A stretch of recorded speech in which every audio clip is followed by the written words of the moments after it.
This right here is what keeps me coming back.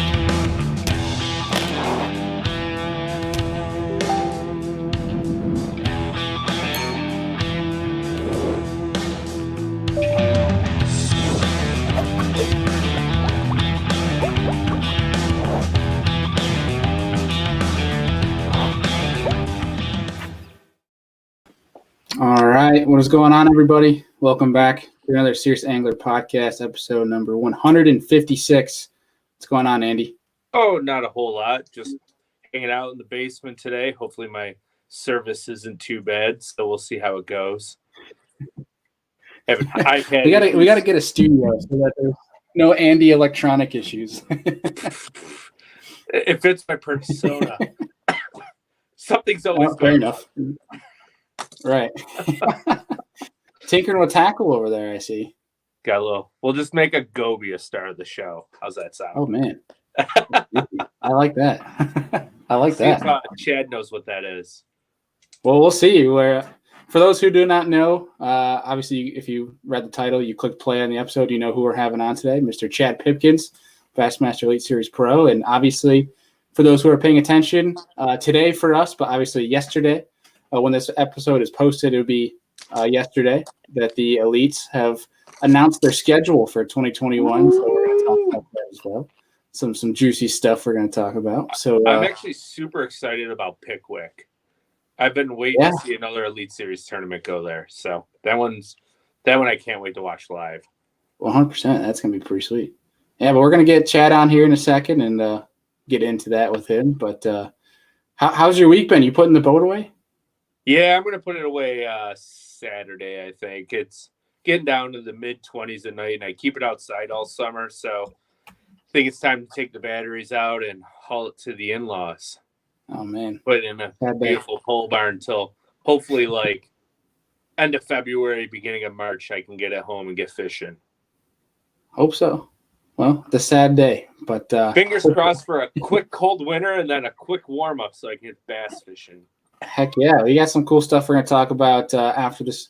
After we get Chad on here, we're going to get him on, talk with him, and then once we're done chatting with Chad, we got some things we're going to go into as well. Some other schedules to announce, like the Douglas Big Money Opens that they came out with as well. So we'll talk about that. But without further ado, what's that? Except me and Dustin got to defend our title. Right, yeah. But without further ado, let's get Chad on here. What's going on, man? Hey, what's up, guys? How are you? Hey, good evening. We appreciate you taking the time out, dude. No problem. I had to get away from my wife and baby for a few minutes and work, so I just flat out and talk fishing. So, how old is your little one now? 11 months already. She's crawling all over the place and trying to run around before she can walk. So heck yeah. I have a 16-month-old, but she went to bed about a half hour ago. So nice. Yeah, they're doing that deal now. My baby doesn't sleep. I think she's wired like me. Like, I don't need a lot of sleep. I like go. And she sleeps about 2-hour increments. So we're up good practice for fishing season, you know. Nothing wrong with a few naps throughout the day. Yeah. No, this is at night. Oh, man. I was actually at the same time frame. My daughter would do the same thing. She'd wake up for like every 2.5 hours, scream until you picked her up, and then if you put her down, she'd scream again. Yeah, that's what we're doing with. So, yeah, it's wonderful. Daly's like, I don't want to experience that anytime soon. Fair enough. Fishing's the only kid I need right now. That was me, Tom. Yeah. I'm getting up there, so I'm in the mid-30s, man. Oh, wow. Well, congrats on almost a year for your baby. Yeah, of course. Still waiting for that baby luck season where you just knock it out of the park every tournament. So we're getting close. I just can't string them all together. I get like 3 good ones and 2 brutal ones and 3 good ones. So one of these times I will put 8 together. We have faith in you. Yeah. So, I thought it was going to be this year. The season, I was in 8th place. I'm like, let's go. Then I dropped 3 bombs starting at my home place. I'm like, St. Clair is so funny. Dude, I hear. I've never been able to get over there. St. Clair. For tournament, you hate it? I love to fish there. Practice fun. They just roam around. It's a flat. You know, I caught like 25 pounds one day in practice. I had 3 over 5 the first 30 minutes. I just couldn't relocate. I kept bouncing around like a moron. Like, I like Erie because I just go fish rocks, you know. Yeah. There's not many rock. You're speaking my language. Yeah, exactly. I want to know why they're here, and they're going to bite now. 100%. Well, dude, before we get too deep in the podcast, talk to us a little bit on, how you got involved in fishing in the first place, that first time you went bass fishing, and who kind of got you started. For sure. Yeah. My story is a lot different. Like now, man, it's insane. All the avenues with high school fishing, college fishing, and youth. Like there's kids that are like 8, 9, 10 that knew more than I did when I was 20. And I'm not even downplaying that. Like I didn't really flip. I didn't deep crank. I grew up fishing like rock bass and perch, like not even bass fishing, probably till I was 12 or 13, like never even targeted a bass. I just liked to catch fish. And I spent every summer up on the lake in a rowboat at my parents' cottage. And then I started bass fishing in my buddy's ponds. That's when I'm like, oh, you don't have to use minnows and fillet fish. We get to use like rubber worms and stuff. I laced up my Nikes and put my rods out with the handlebars and just pond fish. And really like that. And then a friend of mine's dad, Dennis Stabenow, took me to my first tournament. I was 16. And we literally, I caught one fish on a wacky worm. It was 15 ounces. And that's a 14-incher, 15-ouncer.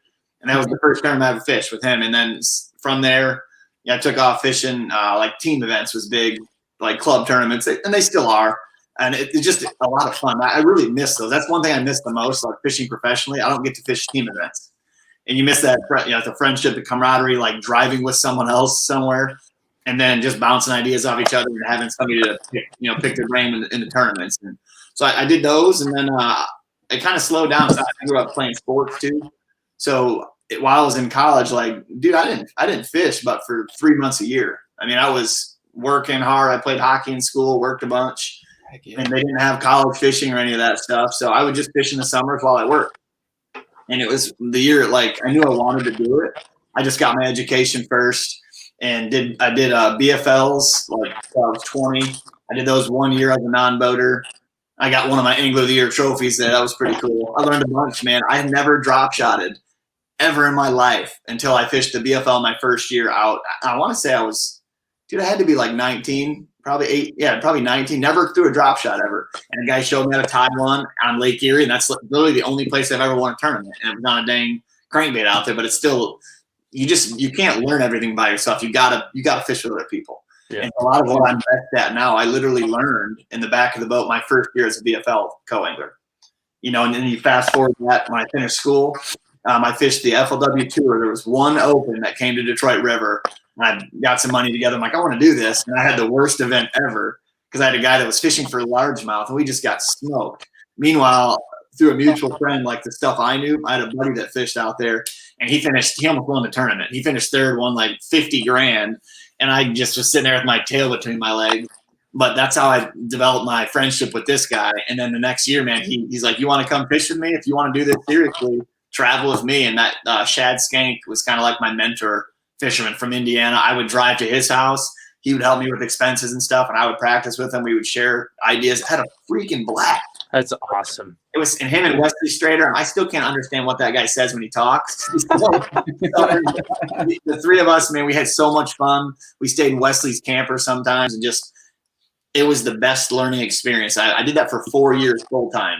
And the first 2 years, I guarantee you, I literally learned more those 2 years than I did my entire life with all the learning curves. Like I'd never really punched, never done this or that, or like power fish. I was a finesse guy. And the guy I traveled with, Shad, was the opposite. So when we practiced, I was just figuring out how to catch fish behind him, doing what I like to do. And it really worked really well for both of us, And while I was doing that, like I always tell people, how do you get into it? You still have to be in your boat making decisions, because that's what makes great anglers great. Like the decision-making process, not who can cast what, who can do this, like who knows when to go, when to stay, and how to adjust on the fly. And you get those when you're in your boat. So while I was fishing the FLW Tour, I was always fishing one step below, like either the Costa Series or the Bass Opens out of my boat, like kind of honing my skills. And then everything aligned right, man. And it's funny when people say it's your time, like Shad, that's what he always said, dude. It's not if, it's just when it happens. And after 4 years, I told him, like, man, I just got to focus more on work. And I was working like, people don't even believe my stories, like legit 80 to 100 hours a week, dude. I reffed at night, every night, weekend. And then I worked all day Saturday, Sunday. I like to play and work hard. I still played on Friday night and Saturday night. from later, but then, would get back to the grind, would substitute teach during the day, ref at night, and just did everything, man. Started my paint company and stuff. But while that was going on, that 5th year, I told him, like, I don't have time to fish all of them. Like, just pick 2. And so he picked 2, and I fished the Opens that year again. And there was a tour event that came to Detroit River for FLW. It was like the perfect storm. The last one I fished out of 2 with him, I won. So I won like 25 grand. So I'm like, here's a chunk of my entry fees. And then the Open that came to Detroit, I finished 3rd, won 28,000 there. I'm like, I got my entry fees. We're doing all right. I won Angle of the Year for the Opens too, and got my invite to the Elites. So like, dude, I just wanted to fish at least FLW or something to get started, and it was just everything happened at once, and that was 8 years ago. So I mean, it's great when it's going to happen. Yeah, pretty crazy. That's my short number, and I could talk for hours. So Yeah, I think we all can. That's awesome. That's a good story. And I'll tell you one thing I missed most during this whole COVID thing. As much as I love fishing, I would play hockey on Saturday and Sunday nights, and I miss skating so much. Greatest exercise ever, dude. I still play on Sundays also, or I used to. That's how I got this. Yeah, I remember you broke it, and then you had to land that big one at Fork. Ooh. Yeah. Yeah. It all worked out at the end of it. It taught me a little lesson about slowing. Like, I do everything like 130 miles an hour. Like, that's how I fit. Like, I don't like to slow down. I like to get after it. And I play like that on the ice too. But now I'm like, okay, I can skate really fast. But if don't skate really. I'm trying to get the camera angle right here. Don't skate really fast this way. Like, skate long things. don't go towards the boards. Yeah, the bones are getting a little more brittle as I get older. Muscles are getting smaller, and things don't end up as well. Yeah, we're good. So is that was a broken collarbone? Yep, got some 7 screws in there and a nice juicy plate. And that's a shattered collarbone. That's my good collarbone now too. The other arm's messed up. We're dealing with some ailments that we'll get over, hopefully. I've done that twice. What was it called? The green stick, I think they call it, where it's like you break the collarbone up, so like it's still partly attached, but the top part's like sticking up. It's like I've had it happen twice. I heard that. Mine went like this. Mine went. So like this arm was in like 1.5 inches, and they couldn't do anything besides put me under, then pull it out, and then nail it back. Oh, man. I think we all have collarbone stories. I broke my collarbone in middle school, and it was the slightest hairline fracture, but at the same time, it was like where my shoulder comes into the joint. So I dislocated my shoulder at the same time. Yeah, it was fun. Yeah. I was playing football. It's pretty painful. I popped it back in and then threw the game-winning touchdown. Gosh, that's all I need to do. I need to put a game-winning fish catch is what I need to have happen because I need to win one soon. We're about to do. So you'll get there. I didn't win anything in mine. I both times were on the same spot in the ice doing the same exact thing. And basically, I was a defenseman. I stepped up to lay the kid out, and I laid him out, but his helmet went right into my collarbone both times. That's same season too. Same team. Wow. Yep. It's not fun. Same guy's got your number. Yeah. But it sounds like you saw me stepping up. She's like, "Yeah, I'm gonna headbutt this guy with my kid." Remember this guy I brought? Did he break the same one too? Same one right here. Both. Yeah, gotcha. See, if you got a plate, you would crack his helmet. Much stronger now. Good gosh. Yeah. So I got 2 takeaways from you discussing with us, like team tournaments and such. First of all, I just got done talking with Paul Cat, your buddy, today. About team tournaments for the Douglas ones, and he's available for 2 of them. So I guess you might have to do those team tournaments with. You better watch out. We do let pros into our team tournaments, and it's funny because he fishes the same way I do. We would be like everywhere because half the time when we find stuff, we find the same stuff. I'm like, we're talking about a point. It's happened multiple times. We're talking about one little finger. And I'm like, I'm just going to tell you where I'm at because it sounds like the same thing you're describing. We both put a mark on a map, and we're like, okay, looks like we're starting in the same spot. Worked out pretty good most of the time. That's funny. Yeah. You Michigan boys stay together, I guess. It's just funny how your styles can be similar. Tom looks like that too. Like he's a better shallow than I am, like punching grass and stuff. But when we're off the bank and stuff, it's just interesting. There's guys that there's guys I don't see all year long. And there's a handful, like 5 or 6 of them. I just know I'm going to run into them. We're going to share some of the same stuff just because we look at a map, we look at our and we see the same things and are looking for the same things. It's just unique to see that. You know what I mean? It's your style, but you still fish everything differently once you're there too. Yeah, some of us. Yeah. Some guys are looking for one place to camp out. I'm looking for like 20 places, and I want to just zig and zag and show up at the right place at the right time and start the party. Yeah. My other takeaway is you mentioned how you're getting up there. You're almost 30, and you played hockey all these years. And how the heck do you have the hair that you do wearing a helmet for so dang long? Because it's coming out. My hairline's pretty bad from it, and you see all these pros in NHL, and their hair is horrible. Is that what that's from? Because, dude, I never lost a hair in my life, and then I started fishing way more, and I have to wear a hat. I don't want to get skin cancer growing up, and now it's slowly starting to creep back in. Yeah, it's a hat and helmet thing. Is that true? I think that's I think so. The way it rubs, it like tears your hair follicles out of your head down to the root. I'm done wearing a hat then. Straight visor. You're gonna go. I'll take my chances with sunburns. Man, I think that's what's really cool, and that's one thing I was gonna ask you too. Is I've never heard of anybody being sponsored by a salon. Yeah, a little different. You gotta, man. Everybody. The biggest question we get when you start fishing, like people eat Instagram message or whatever all the time, is how do you get sponsors? It's the most loaded question. The easiest answer, but the hardest answer is like you have to start what's close to home. Like use your network somewhere. I'm not saying use people. I'm just saying, there's something you have to offer, and the easiest place to start with is people you have connections with. The further you are in life and the more things you do, the more connections you have. If I didn't hustle and work 100 hours a week, I wouldn't have any connections. The guy that owns all the salons plays hockey like crazy. Scott Weaver, TJ, like those guys played hockey. He plays like 6 days a week. He was also a goon growing up, and I used to put him in the penalty box all the time because I reffed all their men's games, all this other stuff. And as he got older, he was more laid back. But he knew I reffed a bunch, and then I played a bunch. That's the team I play on now. And then he knew I fished because one of my buddies worked there. And then once that same year when everything happened, I had picked up a friend of mine at his house with the boat. And he's like, man, we got to hook you up with some highlights, do this and that. Maybe we can pay for some entry fees or something. And I'm like, heck yeah. Yeah.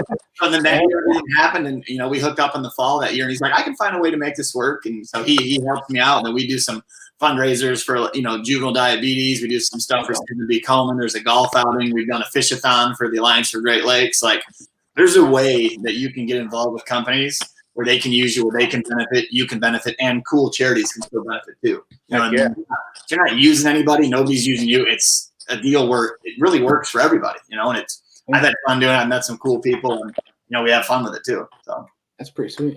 Yeah, different. Yeah, we you're also with a new company. We actually talked to John Hunter about this when we had him on. Was Sway, which I think not a lot of people know of. They're gonna, man. I'm so excited about that too. I got my first line of rods out here this last year, and I've got 3 out. Like, again, starting close to home. I've got a cool crankbait rod I like, and a drop shot, and a like a shaky head rod. But it's everybody that fishes and tries to work in the industry. Like, you make money catching fish, but you're like, that should be your bonus money, and you're to get by money. Initially, you got to cash checks, you got to win tournaments to get to the next step.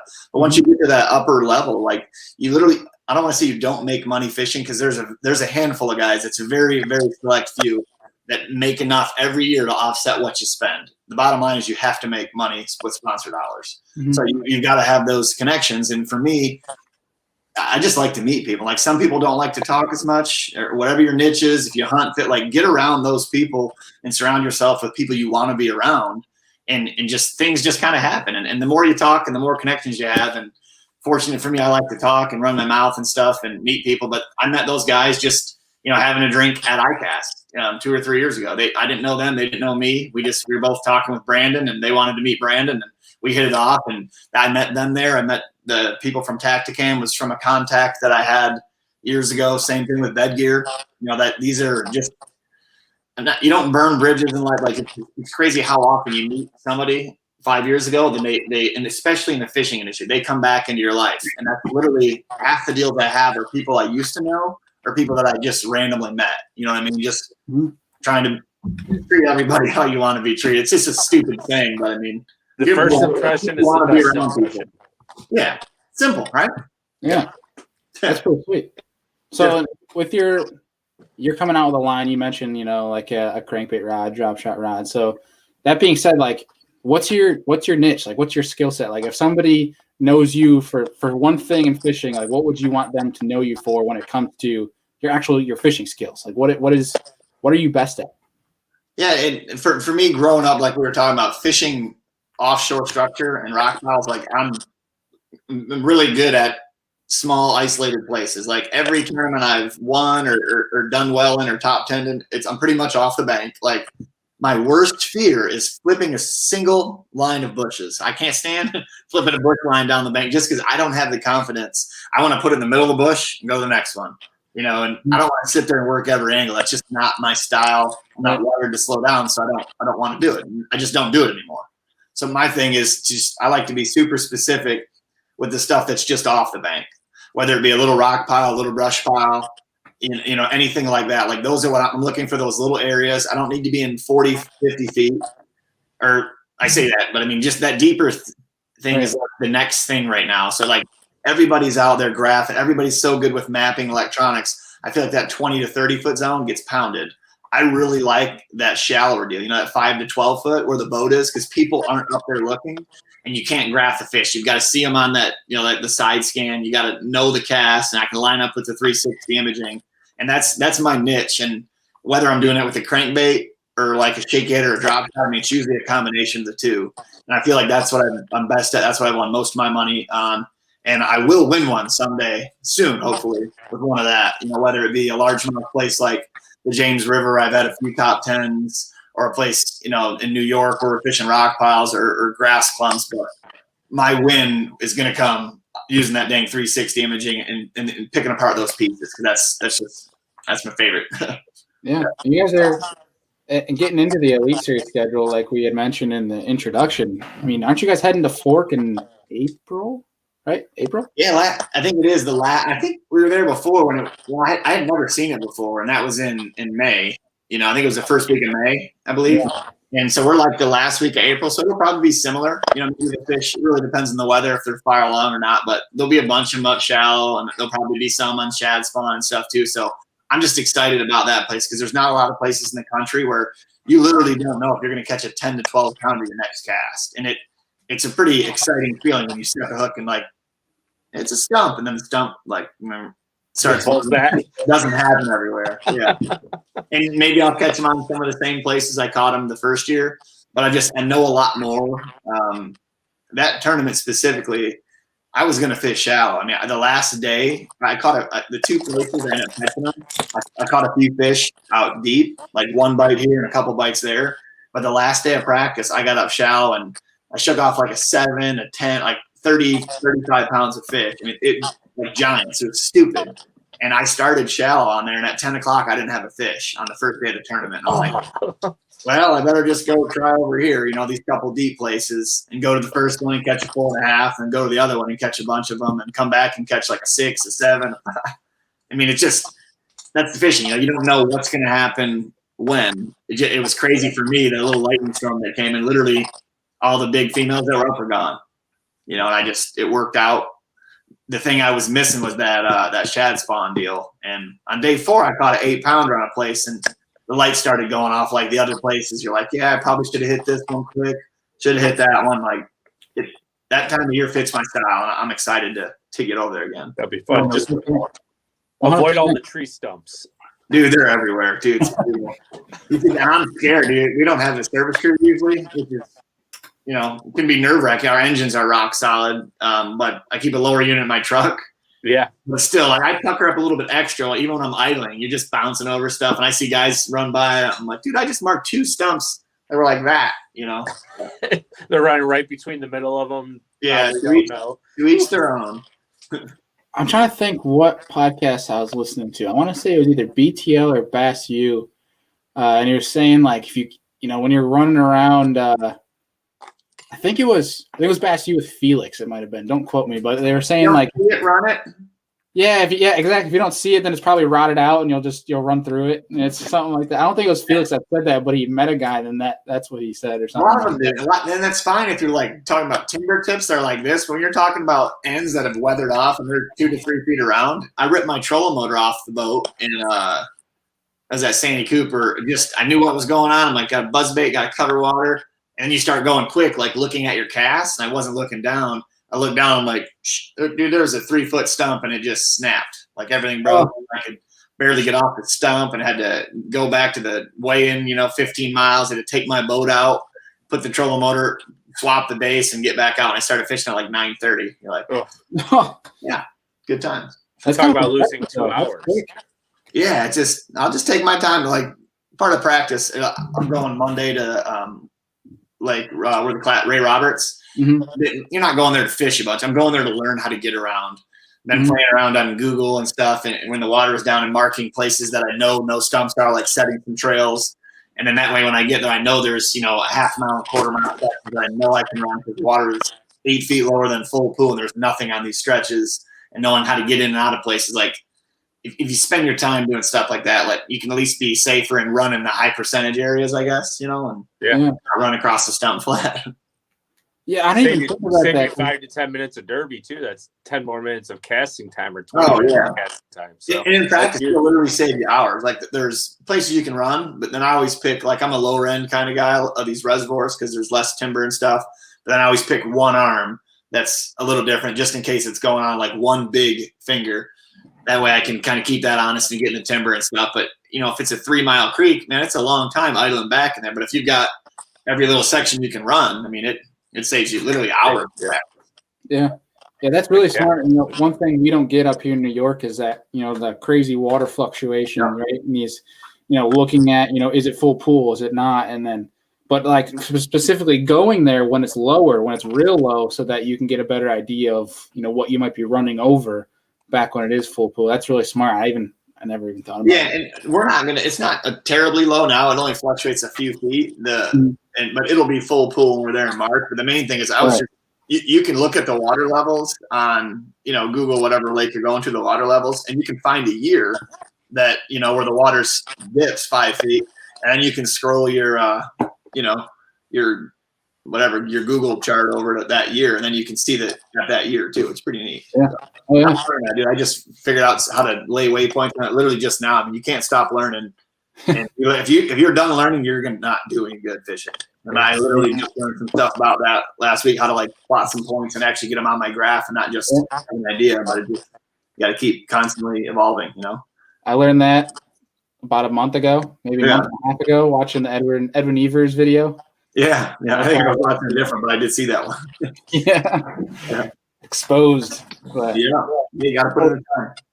So talking about the Elite Series schedule for 2021, give us a tournament you are most excited for, a tournament you're least excited for, and then the tournament you think you have the best opportunity to win. Well, obviously I'm a smallmouth guy,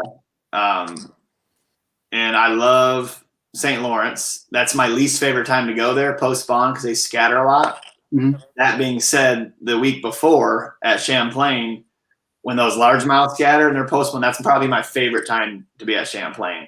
And dude, there's places you just know you had chances to win, and that's one of them. Like there in Oneida, like I just feel like I always catch them on my like C and D spot, and maybe I'll finish in the top 10 or the top 20. But I'm like, if I can just put it together with B or C, I have a chance to win. And that place is, I think, the Open a few years ago. I was catching them. I should have had like 23 pounds the second day, and I just couldn't get them in the boat. They were catching big ones on top, and I think I had 3 that were over 5, like giants. Jeez. If you catch 2 of those, you only need like 18 on day 3 to win. There's been 3 or 4 times there where I feel like I've had that opportunity, and so I would say that's probably one where I feel like I have as good a chance as anyone to win there for sure. That being said, a place like Fork at that same time before I feel like I know enough to get around, and I think it could happen at those places. And so I'm probably most excited about Champlain just because I love that. That's my like run and gun and move, and I spent a lot of time up there over the years, and I think it's gonna happen. So, heck yeah, dude. You said the least. The least would probably be, and which one's the least? I'd say, dude, I'll be honest. I just like to fish. I guess I'm like Sabine River. That's actually a super fun place to fish. Fork's gonna be awesome. I don't know Neely Henry, but I love fishing for spots. So Pickwick, let's just say Pickwick. I love ledge fishing, but I think Pickwick is smaller. It's kind of like Chickamauga maybe, and I feel like it'll fish small. But I say that, and I've done really well at chick the last couple of times. So just, yeah, Say I it like chick, feel like, dude, I'm good. I'm so good to string them together. You know, and like Gunnersville, last year I finished 5th at Gunnersville. And I said, if I knew what I knew at the end of day 2, I'd have won the tournament. Like, I fished offshore the first day of practice and caught 0 bass. And then I got up in the grass and started to put it together, but I didn't realize the timing of when fish were here and when they were there. And it's like looking at the first 2 days of that tournament. On days 1 and day 2, I caught fish, but I never weighed a fish before 11 o'clock, like one that was in my bag. And then on day 3, I'm like, you need to switch where you're fishing, and like in the morning and the afternoons. And dude, it was like it is just game. You know, I went to one place and caught like a 3.5 and a 4. I marked a couple new places on the map. Went there on day 4 in the morning, caught 5. You know, caught a 5 in the afternoon, but I needed 1, 4 1/4 bite each day, 1 in day 2, and I won. You know, so the deal is figuring out how to make the adjustments and stuff. And you only get that through experience. I never grass fished on Gunnersville with current and stuff. And I feel like I learned a bunch there, you know? So that's why they say, I mean, Paquette, or I call them Paquette fish.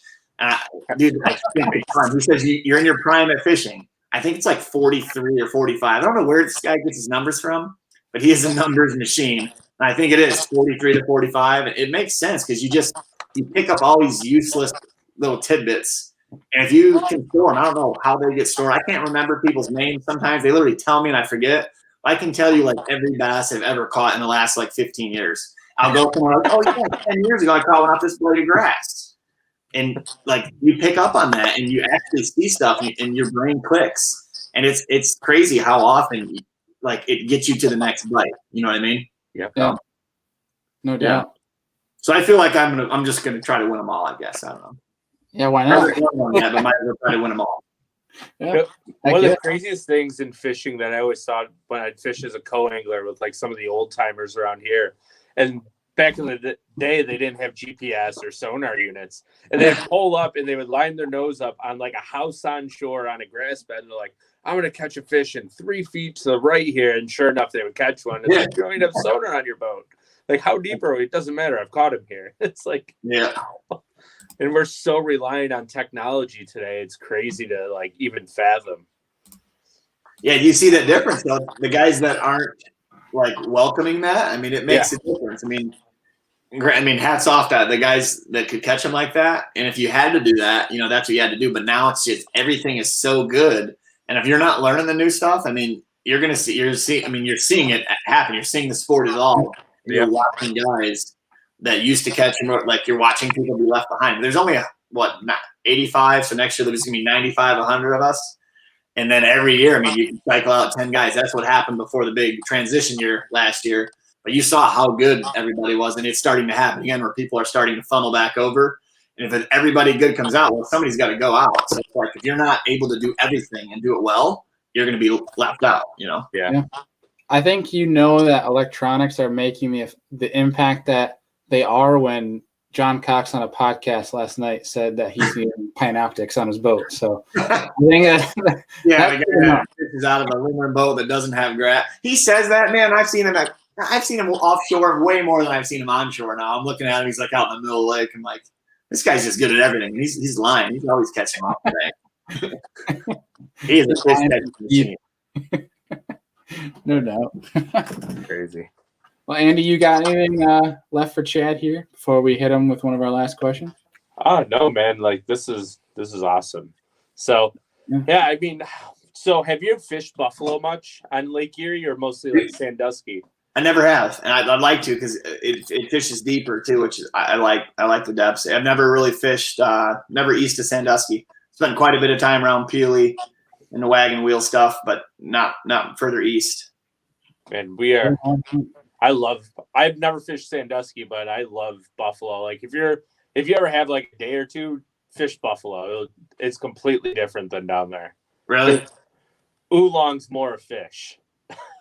I'm a big believer, man. Like I swear, if you tag those fish, I think they're the same fish. I don't think they stay. I think there's like I fished the North Shores where I won before and where I like to fish. And there's times where you're catching like one here, one there, and they're big and they're on certain rocks. But then there's times, and it's been within a day span. Like I've been out practicing for a tournament, catching a couple here or there, and then it's like a light switch. And then 2 days later, dude, there's like 10 in every piece of rock there. Yeah. They're all the big, like they literally look like the buck. I swear they swim from over there. They're not long and cut up. They're like St. Clair, chunk, tall, rounded fish. They don't have a mark on them, like they've never seen a bait or ever been caught. And like they weren't there. I think they just show up. Yeah. Yeah, I would agree with that. Like in Buffalo, it's funny, like I have some stuff where there'll be one fish on it every time I pull up there. Yeah. And then randomly the next day you'll go and there'll be like 30 of them. And they'll all be big. You're like, what the heck? Like, this is good. And then you go back the next day and it's back to one fish. Dude, we've had places. There's one place we used to call the muskie because we smoked them one day and then caught like 2 giant muskie on it. I never caught them again. But there was 2 years where you were guaranteed to catch 17 to 21 every single day of every year. They were all over for 2 years. And the next 6 years, I can count on one hand how many bass I caught. Like, what will make fish be somewhere for 2 years and then not even show up? I mean, I've caught literally 5 or 6 fish in 6 years. And before that, we would catch them every time. It's weird. Here's my theory: is if it's a shallower spot, ice changed the bottom slightly. I agree. This is 18 to 22. That happens in the St. Clair River when the ice rolls. That's the good thing. It dries it a little bit. That's the sweet spots. The bear. Yeah, we have stuff like that in the Upper Niagara too. Yeah. So I know a little bit about that. Yeah, that's pretty neat. It's pretty cool how powerful that current with the changes. Yeah. It's just funny that like some people don't pay attention. Like, man, this spot was so sandy last year. I was catching them and blah blah blah. It's all chalked off with grass, and they're going back, and you're like, maybe you should go to another sandy spot. So, like, there's a huge biological question that we have in the eastern end of Lake Erie. They put a ice boom up every year, and a lot of like the environmentalists complain about it because they feel that all the prime spawning areas in the river are silting over because the ice gets backed up so bad and then melts before it's allowed to be like released. And they actually think that it's killing a lot of prime spawning habitat because the ice can't properly flow and clear out a lot of the silty areas. Really? Yeah. So you're talking your areas get cleared out even where it's not like, don't you have rocky areas that stay rocky with current? Yes, but because of the ice boom, a lot of these rocky areas over the years have become more silty. Really? Yeah. It's kind of crazy. You can Google it, the Lake Erie ice boom camera. There's a camera on right where it is. Yeah. And as the ice builds up, you can watch it and then watch it as they remove it. And if we get like the eastern end of Lake Erie, if it gets filled with ice, but the western basin is clear, and we get like one of those gale windstorms, it blows all the ice off the lake over this ice boom and down the river anyways, which I love it when it does that because that means the lake is going to be clear faster. But that's crazy. I never heard of that. So like when you guys can fish Sandusky, we're still waiting like a month before we can fish our end. Oh, because we have so much ice. Yeah. All the ice comes down to Buffalo. Man, that's wild. Never heard of that. So like, I think you can fish Sandusky like probably beginning of April, right? Like end of March, beginning of April, some years. Yeah, maybe. So I would say end of April, but yeah. 2 years ago, we had ice on Lake Erie the first week of May in Buffalo. Wow. Yeah. Brutal. So last year they pulled the boom out a little earlier, but I want to say we had ice still until like April 26th or 27th. And then in 3 weeks, we have fish on beds. Yeah, it happens pretty quick up north when it gets going. Like our water will go from 32 to 65 in 3 weeks. It's just insane. And that's how the fish act too. They're like waking up out of hibernation. Yeah. Oh. It's so fast. It's crazy. That's good. So we like to fish anyway. Heck yeah. 100%. Well, Chad, we're gonna hit you with our last question here, and we're gonna let you go. But we appreciate you taking the time, 100%.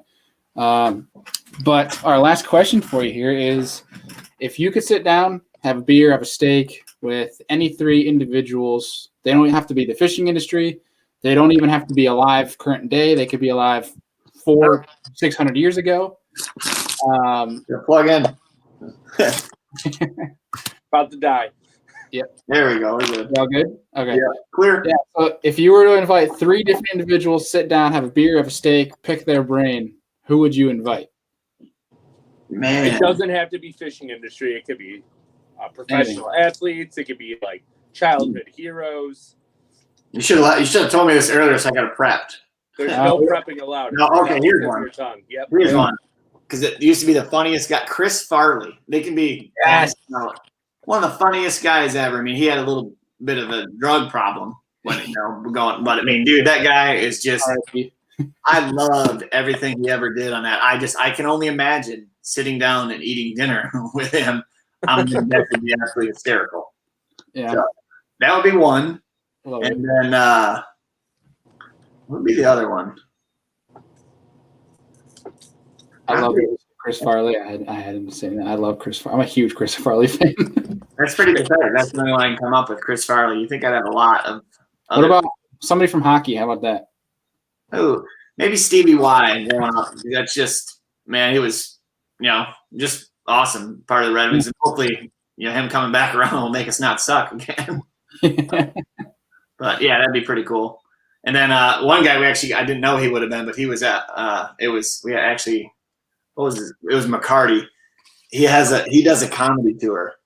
Does he? It's pretty. He basically has a couple comedians that come with him, and he basically just, I guess that's what comedy is. He just tells stories about him and we had a good time. And he actually sat at our table. He doesn't drink anymore because he's a recovering alcoholic. So he just drank like boatloads of Mountain Dew. And that was just, I say that just because we actually sat down with him. He does like little small venues, and there's a friend of mine, their dad has a bar, so he got to sit at our table, and it was awesome hearing those old school like hockey stories and some of the stuff they did. You put people literally on a pedestal, like athletes and this and that, and you just think that they're not normal people, and you're seeing guys like win Stanley Cups and stuff, and then he's talking about some of the stuff that happened, like before the game, the day before, whatever, this or that, and you're like, are you kidding me? Like, it's wild to hear some of that stuff, Oh, yeah. Yeah. Cool. I love story time. He was McCarty was a scrapper, wasn't he? Yeah, and a fighter, and Yeah. I can't remember the name. You try to enable, do you shape your hockey game after him? Are you a fighter? No, I don't have a fighting bone. I like to hit hard. I play by the rules. I hustle. I'm a skater. I didn't have very good hands, but I could wheel around really quick and end up in the right place in the right time once in a while. Fair enough. Yeah. As long as I don't go by the boards, that doesn't work out too well. Yeah. The boards are never fair to anyone. No, they just don't give. They don't give, and they hurt every time. Yes. Yeah. Real quick before we let you go, I'm just curious as the hockey fan in me, but what youth program do you play for growing up? I was Lansing Capitals. We were just in this played for the Stampede, Capital City Stampede too. Okay. We did that, and it's funny that I refed for 15 years. That's how I started my fishing career. I used to ref tournaments, night club, AAA tournaments, traveled a bunch to ref and Silver Stick. And just good money. You still get that thrill of being on the ice and being involved in it, and you'd want to ref a good game. You ref crappy hockey all the time. It just sucks. But when you go to ref a good hockey game, it's like playing in a good game, and there's rhythm, and it's fun. It's great exercise and make some good money, and yeah. I think the only teams from Detroit I played against were CompuWare, Honey Baked. CompuWare, Honey Baked, and Little Caesars was the teams that we always played. Yeah, we played them. The one year we went to states. We won our district, but we got beat by CompuWare and some of them. Yeah, I remember it was a AAA. It was the Bauer Select AAA out of Detroit, and we were about to play the Barrie Colts, and it was. Before us was CompuWare versus Little Caesars, and it was a bench clearing brawl, and everyone was going to watch. It was madness. I just remember everyone we had 4 different teams watching the game. We're all going crazy on the board, and our coach. Different game, man. There's no other sport where kids are 13 and 14. We're yeah. It's just I remember being 12 and having a coach. We're playing travel hockey, and I had these jokes. I was a good kid, didn't really swear much growing up, and I come home the jokes that my coach told us as 12 and 13-year-olds in the locker room were the raunchiest, just things. You'd never say that I wouldn't think you'd ever say that to a kid. But it's literally oh, you're a hockey player? well, you're 13. Well, you're 20 now. Here's what's going on. Here's a beer. Listen up. Here's a beer, boys. Yeah, Here's a beer, boys. different sport. Whole different, completely different atmosphere than anything else. Yeah. I love the game though. It's so fast. Oh my gosh, I miss it. I really do. But Chad, we don't want to hold you up here too much longer, but we appreciate you taking time. Thank you. Tonight, and it's been a blast. Yep, no problem, guys. Anytime. I appreciate the reaching out and had a good time. So, Yeah, remember when you're in New York, there are always team tournaments that you can probably fly into if you had extra time. So yes. No, I'll bring my wife. Love to get a babysitter. She's fished one team in that with me. I think we caught 25, and took. oh, she's a good luck charm. Give her a drop shot. She's going to do some work on you.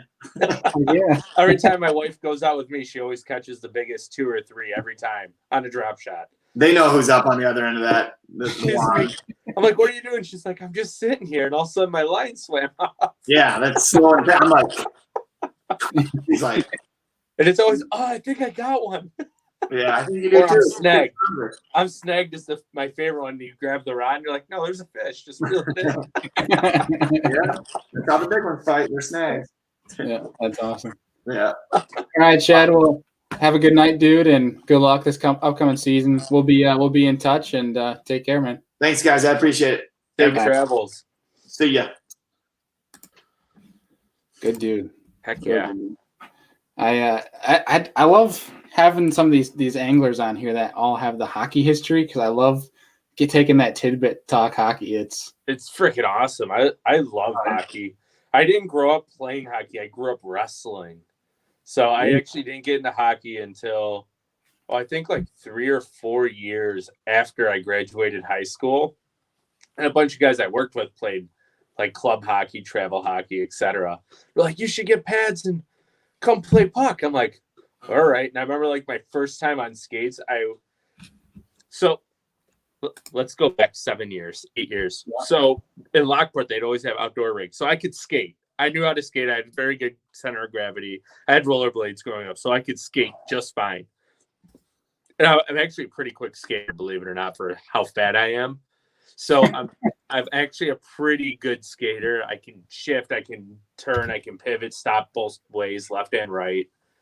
I can go forward, stop on a dime, go to a back stride, and skate backwards and pivot across ice. Like I can skate like I played hockey for 15, 20 years just because I have a good center of gravity from wrestling.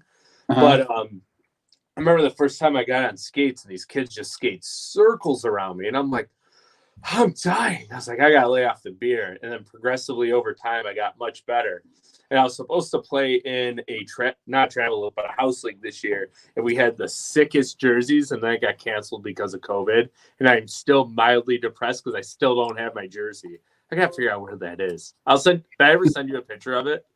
You did show me, but I can't recall off the top of my head what it was though. We'll have to get it. We'll have to get it here, and you'll have to show everybody. So our team was called the Jaeger Bombs, and it was a deer head. Yeah, it was a deer head with like the straight edge symbol with like with like a hat or like a beer can or something. It was absolutely hilarious, and then we're black, red, and white. They were just freaking incredible. I got to get my jersey. Like, I'm sad I don't have that yet. I got to figure out how to get it. I paid $120 for that damn thing. Yeah, you should be able to get that thing, dude. Good grief. Yeah, I'm hoping COVID ends soon so I can get on that team again. I was really looking forward to that. I'm really hoping to get on a men's league team, but I'll get you in. You'll just have to drive to Buffalo and play at Harbor Center twice a week, once a week. That's fine. We can get. You'll probably be the best on the entire team, but I don't know about that. It's been a while. I got my favorite stick is I have a couple of old Bauer Apex 2 112 flexes. Oh my god! Freaking! I remember what I used to always use. I was always Bauer. I think it was Supremes that I always used. Yeah. Hold on. I have my stick right here. I can't even remember. I don't even know what's going on anymore. I haven't even went to a hockey shop or nothing. Apex 2, old Apex 2. This is my last one. I had 4 of them. I bought them on sale for $80 a piece. What? I've broken them all on slap shots. Baller. I don't even remember everything I used, honestly. It's been so long, dude. Yeah, I miss hockey with a burning desire to play. They still play, but I don't want to deal with like the whole COVID stuff and being around. I used to get heckled all the time for using Mission gloves, but I used to love Mission gloves. I had Early graph Mission skates for the like longest time. what's that? Graph skates. Remember when graph yeah, skates like were a neon green, right? Yeah, the neon green symbol. I had like tuxedo pattern graph skates with the neon green emblem. I loved those skates, and then I cracked the side of the boot because I was playing my first 3 years of playing hockey. I played 4 days a week. So it was fun. I broke those skates pretty quick. Yeah, I went through skates probably once or twice a year just because blocking shots and breaking them. But yeah. But dude, I want to talk about this Douglas Big Money Open real quick because Douglas have released their schedule as well today. Me and Dessner are up another 25. Calling it now. Another 25? Now I hope that actually, if it's September 18th, like they're calling, that is a much tougher time of year on Erie. Those fish do funky things, and they're not grouped up like they were when we fished. It's a much, much different time. Mm-hmm. You know, I'll share a screen here for those who might be watching. I will pull the schedule It's up. Oneida, Cayuga, Keuka, Erie. Yep. So first one is Oneida on June 19th, which I think could be pretty good. I believe there might be some late spawners, probably still some largemouth on bed, I would imagine. But for the most part, I feel like that's going to be a post-spawn. I don't know. I've never really fished Oneida much in the spring. It's always been a summer. That lake gets so warm so fast because it's so shallow. Yeah.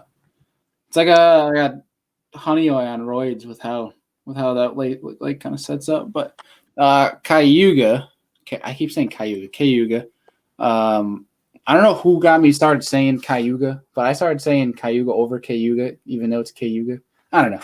Not the point. But Cayuga on July 18th, which should be a fun one. You know, if the weather. I actually like Cayuga more like 2 weeks earlier than that. Like the week before 4th of July is probably my favorite time I've ever fished Cayuga. But I have very limited time there as well. So I'm not a judge of character on that lake.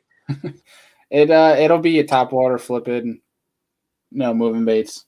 I'm not going to go too in depth with that one, but that should be a lot of fun. You're not going to see a 26, 27 pound bag dropped like you would. I mean, if it was a month prior, but yeah, that's like straight post spawn at that point, almost summer pattern. Almost, yeah. But I'm pretty much like on that transition. And then this one's going to be, I think, tough as hell. I think this will be like a 14, 15 pounds wins it towards the deal. The only way that tournament is good is if it blows 40, it's thunderstorming all day and cloudy and pissing rain. That's the only way I will show up to that tournament. If the lake is so clear, you need conditions like that so the fish will actually feed. Yeah. If that lake ever gets some sort of color to it, like a dinge in that water, that could be silly. It never will. I know. It doesn't even get an algae bloom. Like I've never seen slimy weeds there, ever. Have you? I have a little bit up in Penn Yan gets probably the best grass. But I don't know. We'll see what happens when the time comes. But last tournament, Lake Erie, September 18th. So, yeah. I was talking to Kyle. He said the dates aren't confirmed.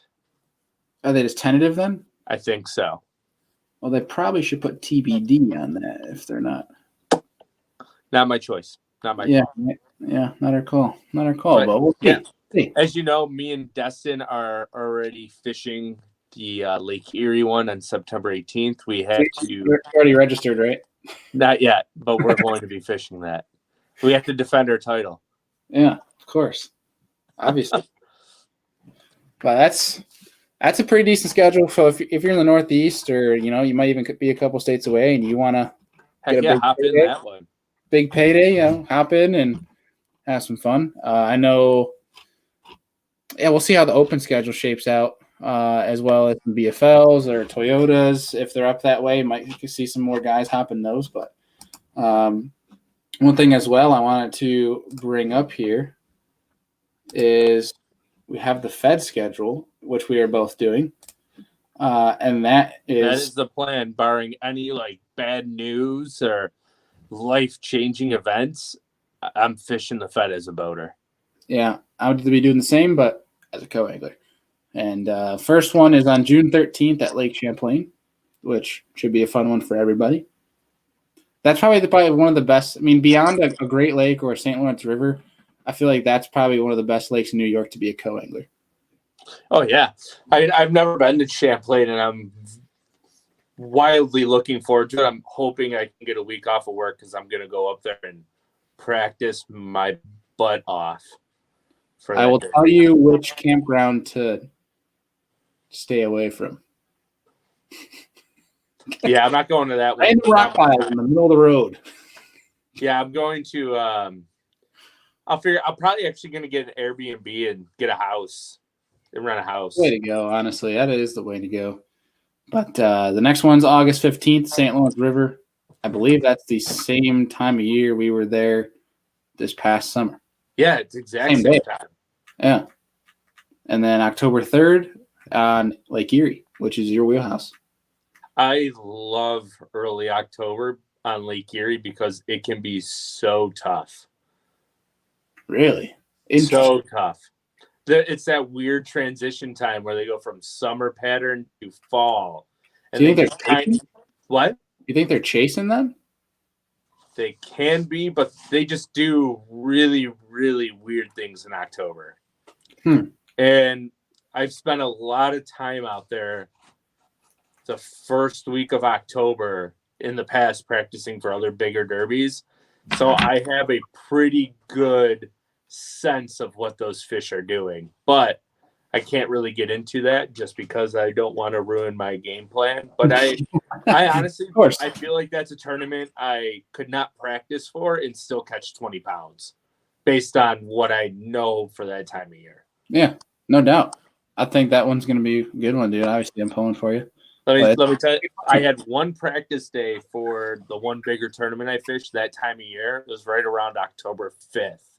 And we had almost 26 pounds in pre-fishing that time of year. And everybody else on the lake struggled to get bit. Well, that's good. So I'm just hoping those spots still hold fish because every year is different. Yeah. Obviously, yeah, that'd be good. And obviously, if I were doing fantasy fishing, I'd have my bets on you. Yeah, I think I could do all right. Hey, look out for El Jefe. But you never know. You never know. Most people struggle on their home bodies of water when the pressure is on. So we will see. Yeah. But, yeah, dude, I don't know if I got much more here. Tomorrow morning, I'm going to head out to the woods with my dad. There's only a week or so left to gun season. Went out to do some filming today for Hobie and Morgan Marine, so I'll be posting some videos on the Hobie Outback for the kayak folk out there. Sweet.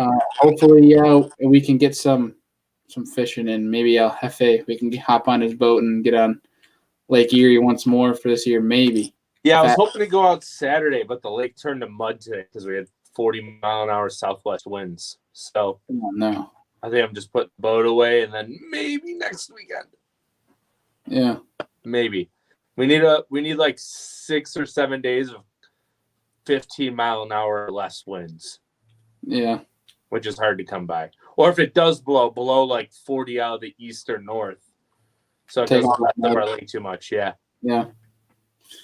Well, we'll see. But again, thank you guys. Thank everybody for tuning in. We always appreciate it. And Andrew and I are talking through ideas of getting on the water with people and doing podcasts on the water. So you guys can literally watch us fish, but also listen to the podcast as well. So it'll be a better, I shouldn't say better, but a cooler YouTube experience for those who watch, and also, something different. Exactly. And you're also still going to get the MP3 for those who listen to the podcast. But hopefully it's not breezy or windy those days we go out. Yeah, we'll probably have to be smart with how we do that one. It might be a pre-recorded. We might have to do live, but we might do follow us on social media, because if we do happen to to schedule those days. We'll probably go live on Instagram for a good chunk of the time, and you Or guys can, Facebook or something. Yeah. whatever might be. We could go live show on Facebook. So Yeah. we'll see how it goes, but we want to keep you guys in the loop. But as always, thank you guys again for watching and listening. See you guys next time. Yeah. Have a good day.